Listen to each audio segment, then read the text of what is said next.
Hi, how is everyone doing? We're starting in just a moment. Uh, yeah, starting in just a moment.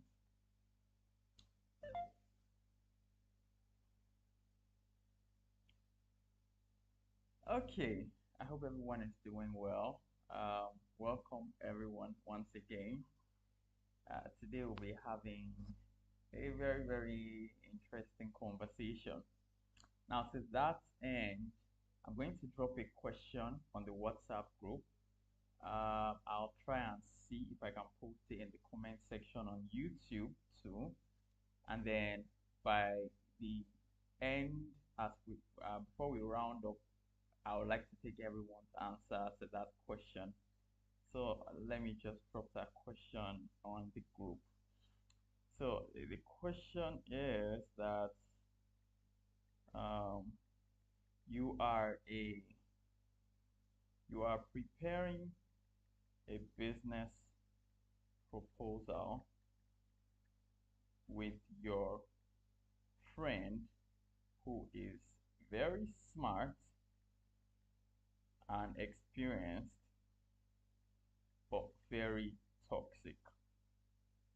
Okay, you discuss a personal issue with the person, and you discuss a personal issue with this person, and their response makes you very unhappy.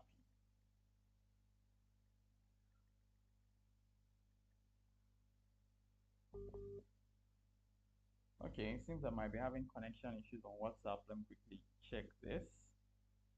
Uh, I want to be sure that I am still good on WhatsApp. I just need to check so that I'm not talking to myself. Okay, my WhatsApp connection is still fine. Okay, so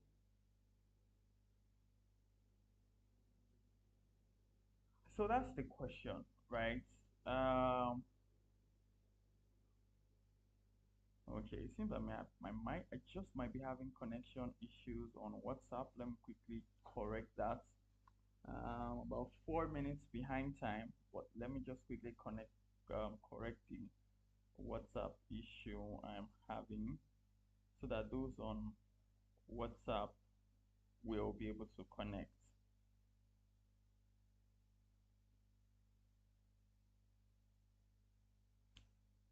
Sorry about that. Should not take more than 30 seconds to do this. My bad for not planning this properly.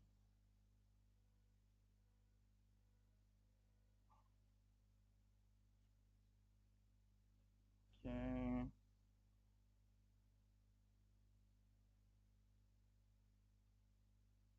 can't trust. Okay, so for those who are new here, before we get into the conversation, I am Dr. Max.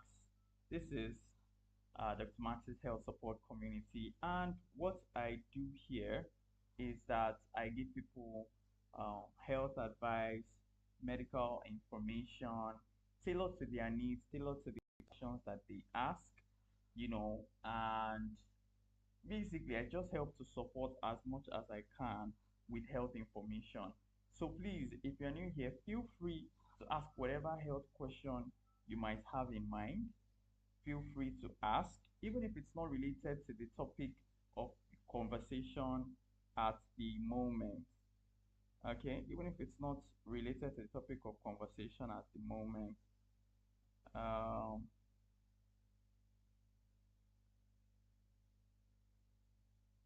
okay, so my WhatsApp seems to be okay, finally my WhatsApp is back. Okay, yes, so my WhatsApp was having issues, but it's fixed now. Okay, so even if you are not if you are new to this channel and what we're talking about is not related to the question you want to ask, please feel free to drop your questions in the comment section or drop your questions on the WhatsApp channel, on the WhatsApp group, and I will respond to your question. Okay. Um, that's just something I had to say. So today we'll be talking about mental health. Oh, and by the way, I always forget to say this part. Please, if you want to, if you have not done this already, share this group on your status. Share the link, the link I just posted. Please feel free to share on your status so that other people who are interested in this conversation can join in. That will be highly appreciated, and so we can grow the channel and grow the community, and then we can do a lot of much more interesting activities. Okay, so as I was saying, um, we are talking today about mental health, right? And we're going to be talking about the five most dangerous mental. Sorry, I've forgotten my topic if I'm being honest. Sorry. Okay, so the five most dangerous mental pressures that we deal with in this day and age. Okay, the five most dangerous mental pressures that we deal with. Okay, uh, yeah, and I've decided I'm going to start this session with a question. I'll give you the question, and then you can drop your answer and the reason for your answer. You can leave it in the comment section, or if you're on WhatsApp, drop your answer on WhatsApp. Okay, and I will look at them. I just want to get how we respond to this question, and that would inform some things I want to say at the at the end of this conversation. So here's the question. It's a scenario. You are preparing a business proposal. You're preparing a business proposal with a friend who is very smart and very experienced, but very toxic. You discuss a personal issue with this person, and their response makes you very, very unhappy. For emphasis, it's their toxic response that makes you very, very unhappy. Now you have a few options. Option one, what the question is, what would you do? Number one, cut them off immediately. That's option one. Cut them off immediately. Number two, option two rather, keep quiet and just move on. Okay. Number three, challenge them. Challenge them, okay, in a conversation. And then I'm going to leave the final option open, and I'll call it others, and I'm going to allow you explain. Okay. So the question is, what would you do and why? Okay. All right. So that's the question. Um, for everyone who's seeing this question, please pick the one that you would do, and then I would appreciate if you also explain the reason why you would do this. Explain the reason why. Okay. Remember, the topic we're talking about is the five most dangerous mental pressures of the 21st century, and it would be really nice to get your feedback on how you would handle this kind of situation. That said, let us begin. So the first thing to understand about mental pressures is that, and I must state this categorically, you need to first of all be able to identify that this is a mental pressure. A lot of times we don't even know where the mental pressure is coming from. We don't know. We just know that we feel drained. We can't explain it. We think it's it's the work. You think it's, I mean, yeah, work can be stressful, but are there not people who work very hard, but they still seem so excited, so energetic, and full of life? We think it's the people around us, maybe something someone said. Well, have you not seen people in some kind of funny environment, yet they are still positive, they are still lively, they are still happy, they are not going into depression, right? So it's important to first of all be able to identify what the mental pressure you are dealing with is. It's important to be able to identify your own mental pressure before you can talk about blocking it. So, what I will be doing today is I'll be helping you understand the commonest sources of mental pressure and the blocks that you can have. It's a mental block. So, what is a mental block? A mental block is a mindset you have that protects your sanity against external pressures. Okay? A mental block, I'll say that again. A mental block is a mindset you have. It's a mindset you have. Okay? Very important to note. In other words, the way you think about things. You are not waiting for someone else to do something. You are not waiting for another person to fix the issue. No, no, no. You have an internal mindset that shields your sanity, ensures that you are making decisions from the right thinking uh, thinking faculty. Okay, so it shields your sanity from external psychological pressures. That is what a block is. Okay, and it is so important to have mental blocks. Listen, mental health is a big thing right now in the world. Okay, because people are dealing with a lot. Unfortunately, whatever solution is being proposed a lot of times, number one, it's not very easy to access.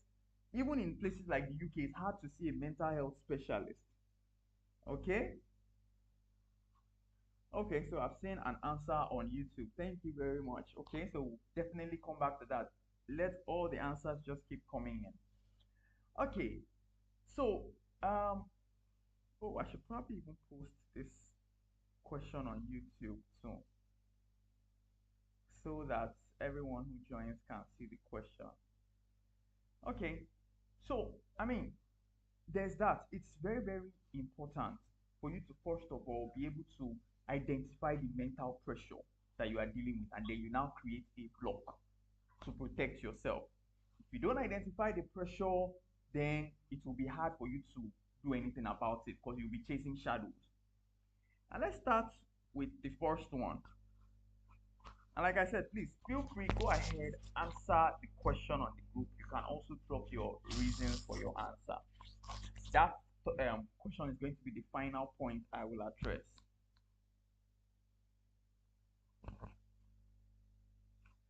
Okay, now the first most common mental pressure that we deal with in this day and age is what we call negativity anxiety. And you might want to write this down. If you can, I encourage you to write this down. Negativity anxiety. All right. Now, what is that? We live in a world today where everything is connected. You easily get bad information very easily. Okay. And negativity anxiety basically means that and the outcome will be beautiful. No, no, no. That's not what I'm saying. Is that with negativity anxiety, somehow the only thing that comes to your mind in any situation is worst case scenario, worst case outcome. That's negativity anxiety. Now we've identified the problem. So for anyone who always experiences this, now you know what you have is called negativity anxiety.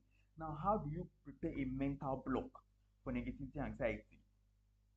Accept some facts, and you might want to write this down. Number one, you have no control over the outcome, over the final outcome of any project. What you have is influence.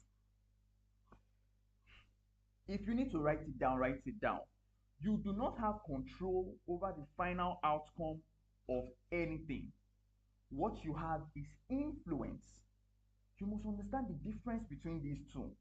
Influence means that you can push it a certain way to go in your favor or not in your favor. That's influence. It's like pushing something. Control means manipulating, trying to decide and determine what happens. You don't have that.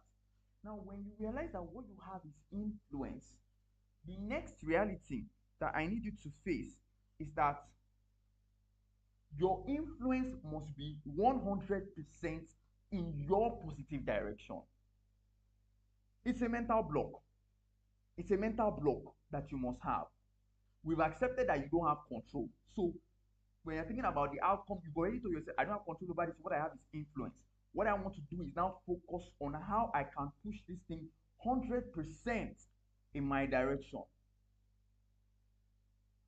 Okay? And then number three,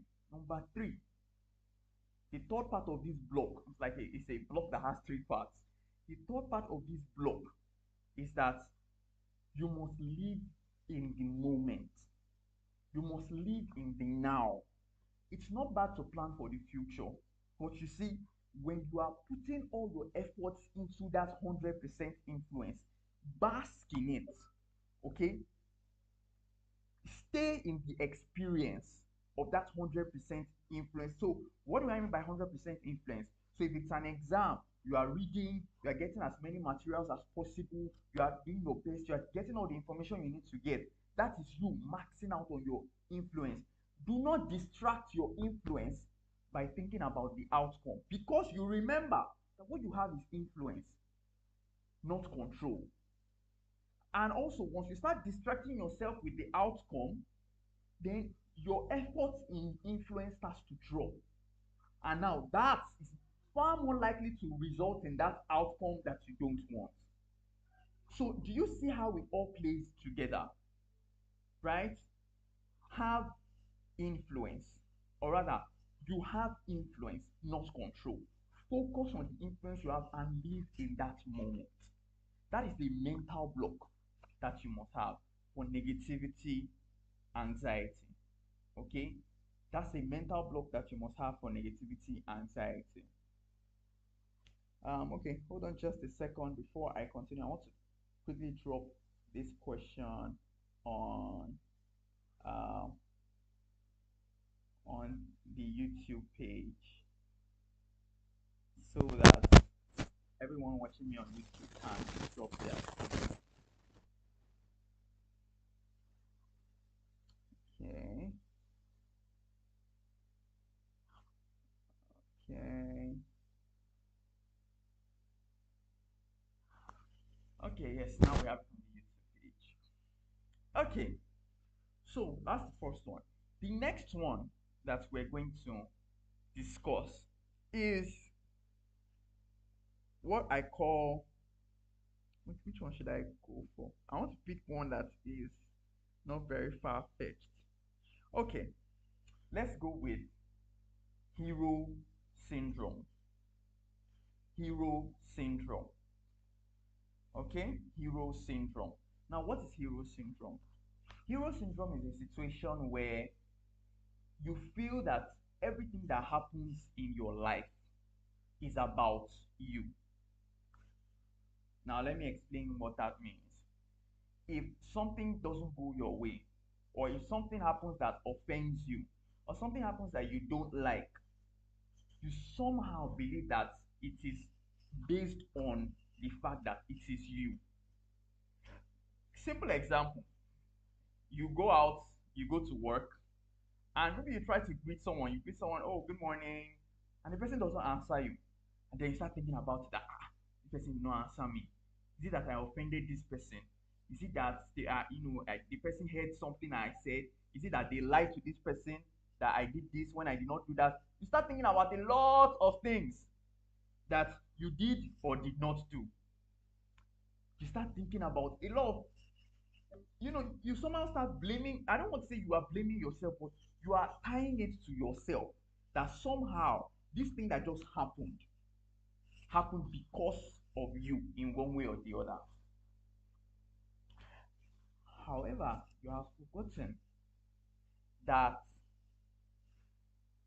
there are cases where someone you are greeting is thinking about their house rent that they have not paid. Right?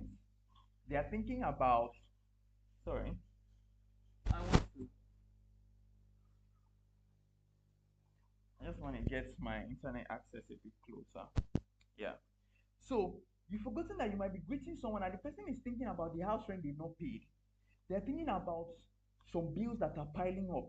They're thinking about some family issues that they have with their extended family or some family drama that is happening.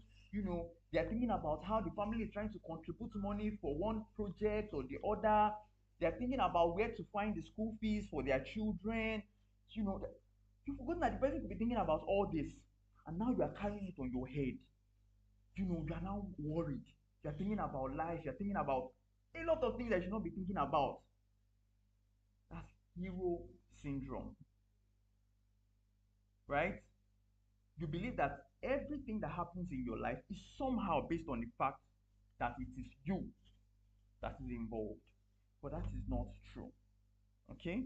That is very, very untrue. Now, why is hero syndrome a problem? Why is hero syndrome a very serious problem? Hero syndrome oftentimes, in many situations, will either lead to toxic thoughts, that's internal toxicity, bitterness, resentment. You start hating people unnecessarily. You know, you just develop beef with someone that, to be honest, they don't have any issue with you. Bitterness, resentment, it has a high chance of leading you into depression. Because understand that when we're talking about hero syndrome, we're not talking about one person who does this once. We're talking about someone who some attributes everything happening to them. So from morning till night, January to December, this person is tying a lot of negative events to the fact that they are the ones involved. This can lead to depression. Okay? So it's important to understand the mental block you need to have for hero syndrome is actually quite simple, right? Most times, it's not about you. I can tell you for a fact. Most times, it is not about you. That's a very important factor to note. Most of the time, I promise you, it is not about you. Now, to add to that, this block has two parts, right? First of all, most times it's not about you, but also, even if it is about you, even if in reality this issue that happened is because it's about you, remember that it cannot always be about you, and that is where you must draw the line. That's where you must know the difference. So if it's once in a while, something happened and then you feel like, oh, maybe it's because of this, right? Yeah, but if you realize that most of the time things happen and you just decide that, oh, it's because it's me, the person is talking to me, the person is doing this because it's me, the person does not want you, somehow it's always you are having hero syndrome. Okay, so your mental block is most times it's not about you, but even when it is about you, to be honest, there is no problem, nothing wrong with you. That's something else that you must keep in mind. So there are two sides to it. Number one, most times it's not about you, but also in many situations, it is not because something is wrong with you. It is not because something is wrong with you. If you need to write this down somewhere, please go ahead and write it down. All right? It is not because something is wrong with you. It is not. And you might wonder that, oh, how do you know that not, so how do you know that something is not wrong with me? How do you know? What gives you that impression? How I know that nothing is wrong with you is very simple. Every human being has one sort of challenge or the other. What do I mean? I mean that for someone, whoever it is that you are thinking, or whatever it is that you think happened, right? There is another person who had a role to play in that situation. Please, it's important that you understand this. Someone else had a role to play in that situation. So it's not just a you factor. That's why I said it is not always. That's why I'm sure there's nothing wrong with you. So what you need to realize is if someone else had handled the matter differently, then there would be no issue. So you see why I said there is nothing wrong with you.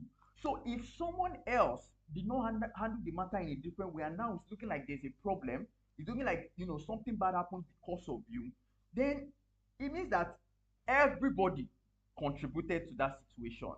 So why are you putting the whole thing on your head? Hero syndrome.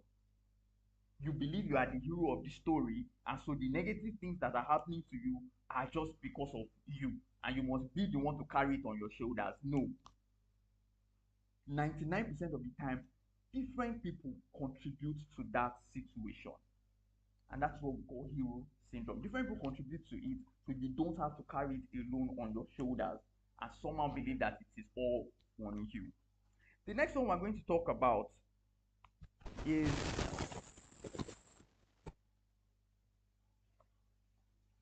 boundaries. Okay, that's the next one that we're going to talk about. Boundaries. Um, so what do I mean when I say boundaries? There was a time when I was in school, I had this roommate who did not understand boundaries, right? He did not understand boundaries. And it had started like this. He came to ask me, oh, please give me money. Please, I beg, I want to buy this, that. So I gave him money, no problem. The first time he came, he asked for, I think it was about 5,000. Or, yeah, it was 5,000 he asked for.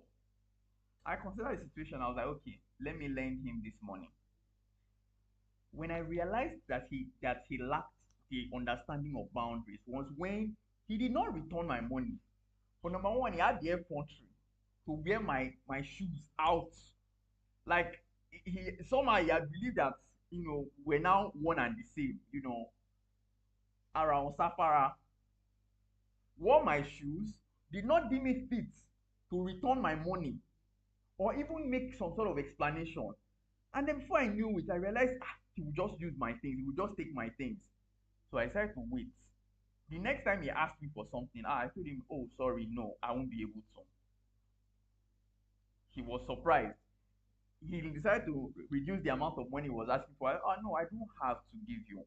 Not because I did not have, but because I was trying to help him understand that I must draw the line on boundaries. Okay? If you encourage people to walk around you without boundaries, they can walk into your life anytime they want, they can make any demand anytime they want, they can even at work. And I must even say this for people at work, all right? For work boundaries, I recommend, even if your office does not give you a work phone, buy a work SIM card for yourself. Why? So that when you go for the interview, first of all, the phone number that is on your CV is a work SIM card, right? The phone number you drop at work is a work SIM card. And to be honest, from time to time, you can actually just switch off that SIM card. Yes, you can switch off the SIM card so that even your workplace will understand that there are boundaries. Now, am I saying you should switch off your SIM card, switch off your phone every day once you get home? No, right? Issues can come up. But when you need to have your personal space, you need to draw that line. And so that's also an example of boundaries. If you do not have boundaries, it's a problem that a lot of people are dealing with. If you don't have boundaries, you will be overwhelmed by too many people invading your personal mental space. This one is coming to ask for this, work will come and ask for this one will say this one will say that. Everybody is just entering your life anyhow, disrupt. You can't even sit down and properly plan. Why? Because of the lack of boundaries. So boundaries are very, very crucial. Now, the mental block to keep your sanity when you are dealing with people who don't understand boundaries, or a workplace that doesn't have boundaries, I've told you one of them: buy a SIM card for work and be able to switch it off whenever you want or remove it. But a more important one is be intentional about becoming selectively available. If you have anyone around you who doesn't understand boundaries, they just feel they can walk in and make demands at any time. Sometimes they will not even make any demand, they just do whatever they want to do with things that affect you without getting your consent, without any conversation. They just do things, and then afterwards they inform you something that really they should have gone through you first, right? you know Become selectively available. So the idea of being selectively available is that you're not fighting with anybody. You're not fighting them. You're not against them. You don't hate them. But you are just not, you are intentionally spoiling the familiarity that makes them believe they can always just come in and do whatever they want. They can always just come around you and do whatever they do. You are spoiling that familiarity because now you are no longer always available. And there's something about being scarce that makes people unsure of how you will respond. Oh God, my phone keeps falling down. Okay? There's something about being scarce that makes people, they're not sure how you respond because they don't see you often as they used to. You don't respond positively to their requests as you used to. You're no longer as available and as welcoming as you used to. Not because you are fighting with them, but because you are now being selectively available. So that is a mental block. Selectively available. Being selectively available is how you deal with people who don't understand boundaries or settings or environments where they don't respect boundaries. The fourth one that we will go to is what I call missing sorry misinformation motivation. Misinformation motivation. I was watching a skit recently where the person was about to sleep. As she was about to sleep, she remembered the motivational speaker that said, "Sleep is for the weak." Those who are billionaires only sleep 3 hours a day. You, so she opened her eyes. As she was awake, she now remembered another person that said, if you don't sleep, you cannot recharge your brain, you cannot think and have new ideas. You need to sleep so that you can come up with new ideas. So she has to go back to lie down and sleep. As she was about to sleep, she remembered another motivational speaker who said something else. Right? So you get what I'm trying to say. Misinformation motivation. Where, first of all, you have a lot of motivational speakers who don't know what they're talking about, giving you false information that is not based on any scientific facts. But also you have social media, right? Social media is a major source of misinformation. Why? Because social media, they don't need to really lie to you. They don't need to even tell you that, oh, I bought a new car. They don't need to do that. They will just take a picture on the steering wheel and post it. And then you will just, wow, this girl of yesterday, this guy of yesterday is now driving a ride. It's misinformation. The guy might have just had someone in his area or something like that who had a car and said, let me take a picture in your car. You carried it on your head that this person already owns a car. The girl might be dating someone who decided to leave his car for her. You carried it in your head that this girl has bought a car. She has moved far in life. Let's even assume that she bought a car. Nobody's asking the question of how did the person get the car, right? What work is the person doing? What was the journey? We don't talk about the journey anymore. Everybody just wants 1, 2, you are blown. Everybody wants to do a real life scenario or something that you can't exactly outline the steps one by one. You can't exactly outline the steps one by one to really be sure of how the person arrived at that outcome. You can't. But you just swallowed it. Misinformation motivation, and then you start motivating yourself. You start putting yourself under undue pressure. I want to do this, I must do that, I must do this, I must buy a car, I must do this. Right?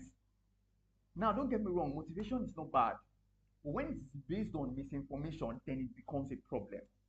Now, what is the mental block you need to have for misinformation motivation? Write out, all right, and this is an action step.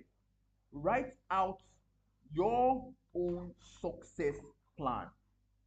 What does success look like for you in the next 5 years? What does success look like for you in the next 10 years?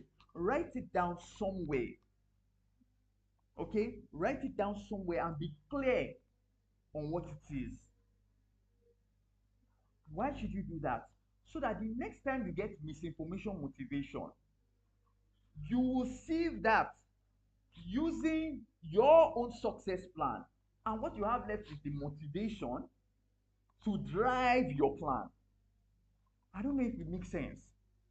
So because you already have a success plan, you will be able to throw away the misinformation. Yes, the person bought a car, yes, whatever it is, you are instead drawing out the motivation and saying, okay, how does this translate to me now? Okay, the work I want to do is this, that. I want to start a business, I want to do this, I want to do that. Okay, when you're thinking, I need to start a business, I need to raise a capital of 5 million naira, you will not also be able to think to yourself that, oh, when next I see 5 million naira, I'll go and look for a car to buy, right? Because that does not make sense based on your own plan. So you can see how misinformation motivation can be sieved out if you actually have your own success plan. A lot of people don't have a success plan. They don't. Everybody says, oh, in the next 5 years, where do I want to, I'll be in my own house. I'll be driving my own car.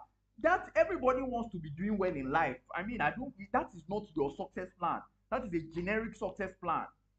We all want to be able to fly abroad for vacation, go abroad to charge your phone, go to the Caribbean to drink tea, and then come back to eat egusi in Nigeria for dinner. It's a generic plan. What is your own success plan? That's the question. That's the real question that you must answer. Okay? And when you can answer that and write it down, all these things, having a house, you would now be trying to see, okay, at what point in this plan does this fit in? If I need 10 million to start a business, I cannot see 3 million today and go and buy a car, or see 7 million and decide to, go and look for land to buy or something like that because I want to feel among. No. Okay? So that's the mental block. Have your own success plan. Then whenever you receive any form of motivation, whatever it might be, you see it through your success plan. And then see how, at what point of your success plan, these things can be attached. And then finally, the reason why I dropped that question at the beginning, I call it toxic relationships, but with an emphasis on narcissistic interactions. Narcissistic interactions. Okay? I cannot stress this enough. And the first thing that anyone must be able to do, you must be able to identify a narcissist in your life. Listen. A study has now shown that 82% of people who interact with narcissists are likely to have depression. In other words, just having a narcissist around you, just having them around you, that you are interacting with them, you are very, very likely, that's 82% of such people will end up with depression. 70% of them will end up with anxiety. Oh, I think it was the other way around actually. 82% with anxiety, 70% with depression. 70%, just the fact that you interact with a narcissist often, you are very likely to end up with anxiety and depression. To add to this, there's also low self-esteem. Low self-esteem that comes with interacting with narcissists. Now, there are a lot of traits that people have spoken about when it comes to narcissists and all that. And I can't delve deep into that because of time. But there's one thing that I'm going to let you know that you will use to identify any narcissist. All right? It's one common trait. One. And I'm going to read it out. It's a statement. Okay?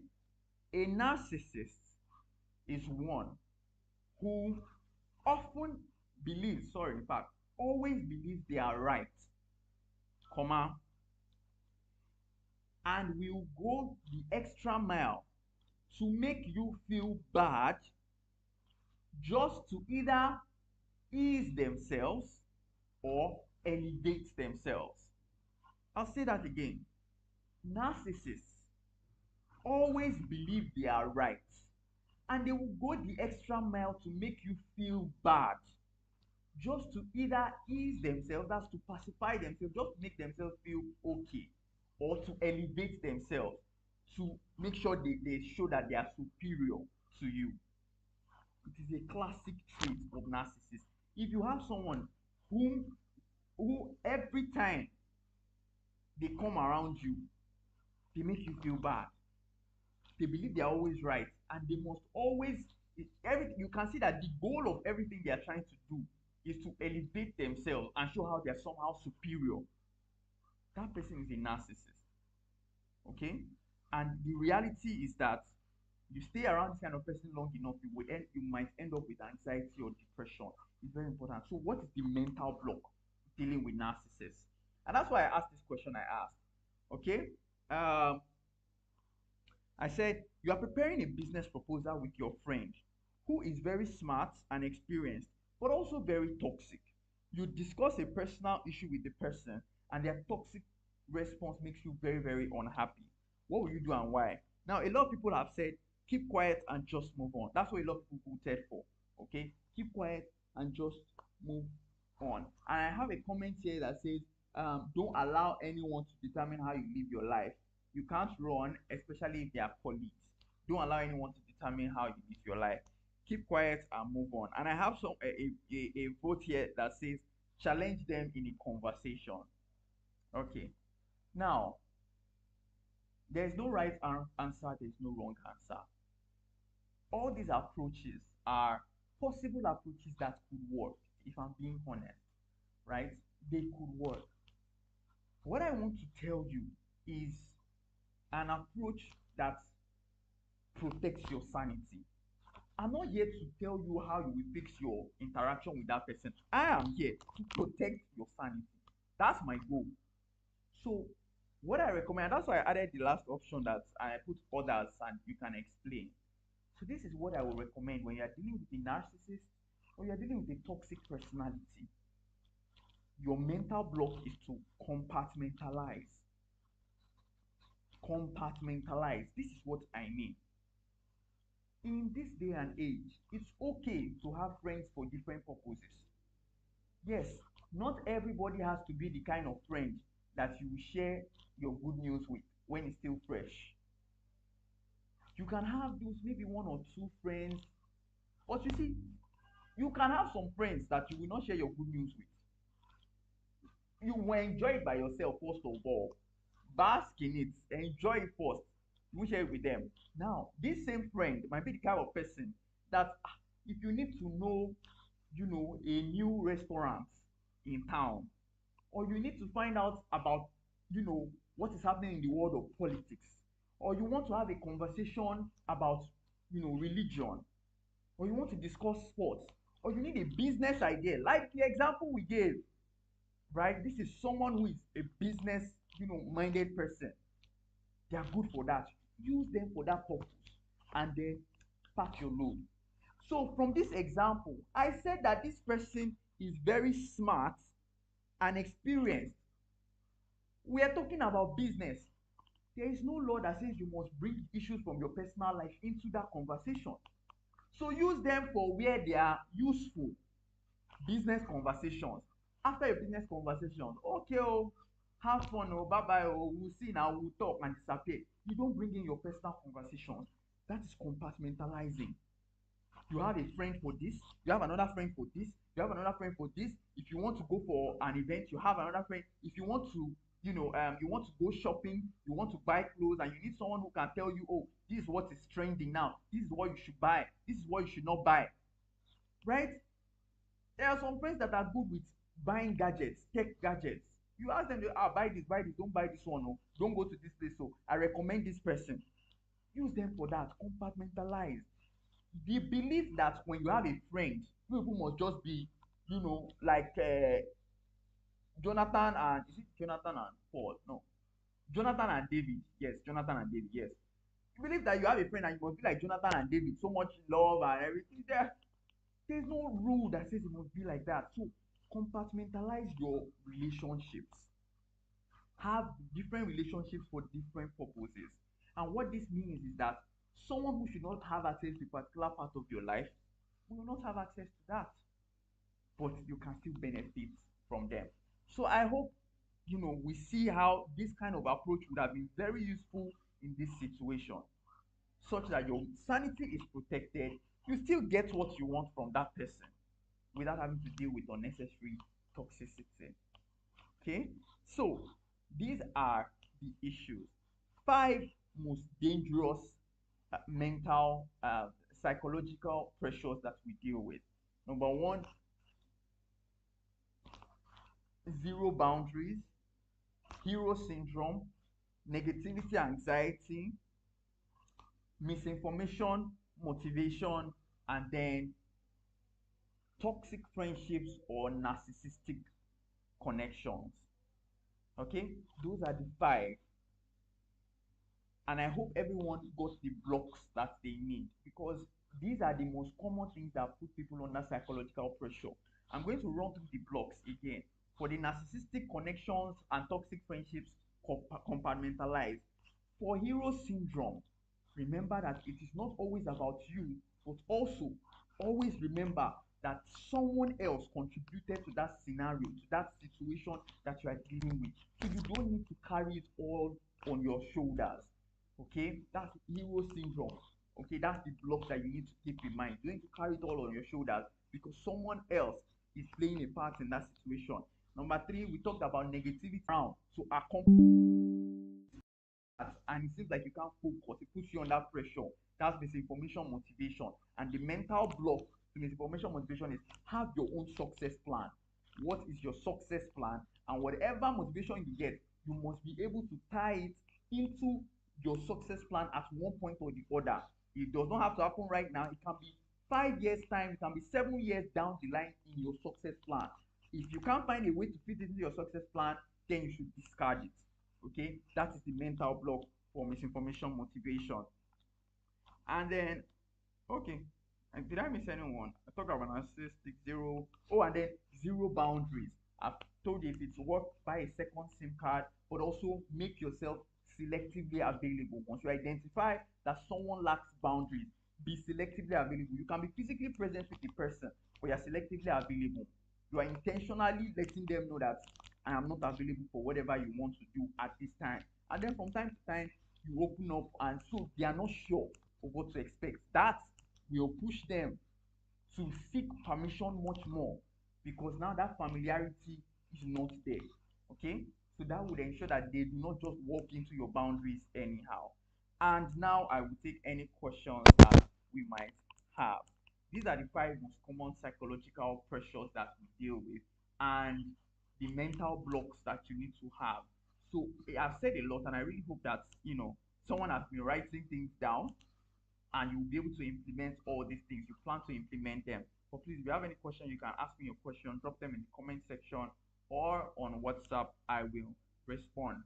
I'll just give a minute for that because this session was a bit long, but those are the common issues. So please write them down, and please start to implement these things. Start to implement these things. That I think I touched on the most common issues. Like I really touched on all the common issues. Okay, I talked on all the common issues and how to address them. So whichever one it is that affects you, you have seen a way to address it. And just in case there's one that I did not mention, that's why I'm holding on for about 30 more seconds to take any questions. Okay, so these are the issues. Okay, so I don't think there is any question. I don't think there's any question. You asked for it, a mental health conversation, and this was that. I have equipped you with tools that you need, steps that you can actually start taking from today. Intentional steps that you can take, and it's important to be intentional. The final thing I'm going to say, since there are no questions, is that communication is a very important part of um, managing pressures, whether it's at work, whether it's at home, whether it's with friends, whatever it is. Communication is important. The one situation where you cannot uh, negotiate any pressure is where it is impossible for you to communicate. If you are communicating to someone either verbally, directly, or through your mannerism or through your behavior, and you cannot make any progress, that becomes the point in time where you must disconnect. That becomes the point. I must make this caveat. So all these things I have tried, I've mentioned, are very, very good, but a last resort after all of this would be to communicate directly.